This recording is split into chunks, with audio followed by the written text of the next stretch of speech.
As I neared the stronghold's inner sanctum, a strange sensation crept over me.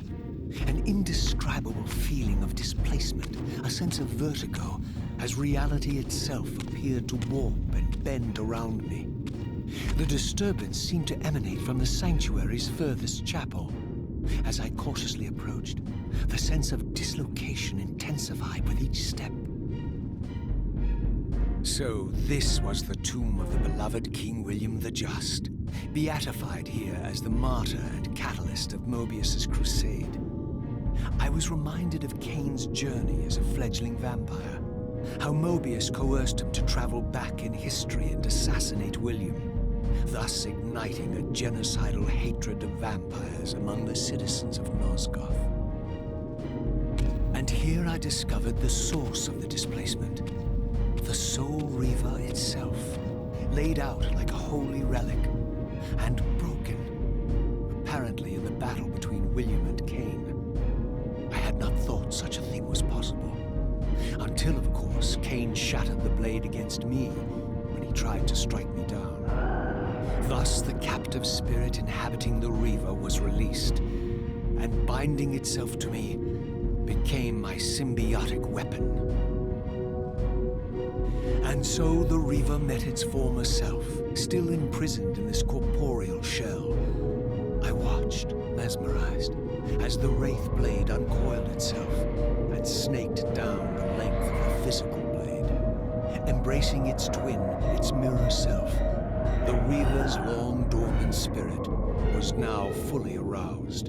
And for the first time, I felt the true presence of this other entity, willful, ravenous, and deranged from thousands of years of imprisonment. The Reaver was now in command, and I, now merely its helpless host, felt my soul being leeched to restore the blade. But the Reaver knew better than to destroy its host, and just as I neared the brink of oblivion, the blade released its hold on me. As I recovered, I realized we were now bound together in a fragile alliance. The Reaver no longer merely my symbiotic weapon, but a sentient parasite competing for control. What have you done to me, Mobius? Is this your trap? How mine? Don't forget it was Kain who led you here, not I.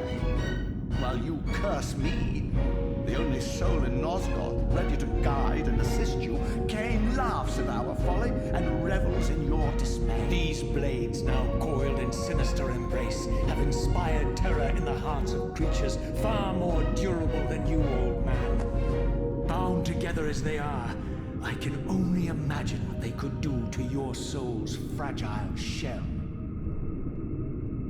Raziel, I beg you to stay your hand. This was none of my doing. I have sought only to aid you in your righteous quest. Why, you're trembling, Mobius. Has your confidence abandoned you? You seem to have made a fatal error by leaving your precious staff behind. Is that where all your courage comes from? Listen to me, Raziel. You don't know what you're doing. I have taken an enormous risk by appearing here before you, so defenseless, yet eager to prove my good intentions. If there's anything left of the Seraphim in you, you won't do this. While you threaten me, your true enemy eludes you. Don't concern yourself with Kain, old man. He'll join you in hell soon enough. As you said, death comes for us all. Yes, the wheel of fate demands it. What did you say? The wheel of fate. The inexorable cycle of death and rebirth to which all men are compelled. We serve the same God, Raziel. To strike me down would be striking God's own attendant. And I don't believe even you would take that risk. I tire of your games, Mobius. Now that I know you fear me, I needn't concern myself with you. Kain is waiting for me. Go then, Raziel. Seek Kain out and destroy him in the name of the one God we both serve. You, who were once a Seraphim priest, murdered, profaned, destroyed, and reborn again from his mercy. You are now most powerfully equipped to be his agent, his instrument of restoration and retribution. My own vengeance is motivation enough.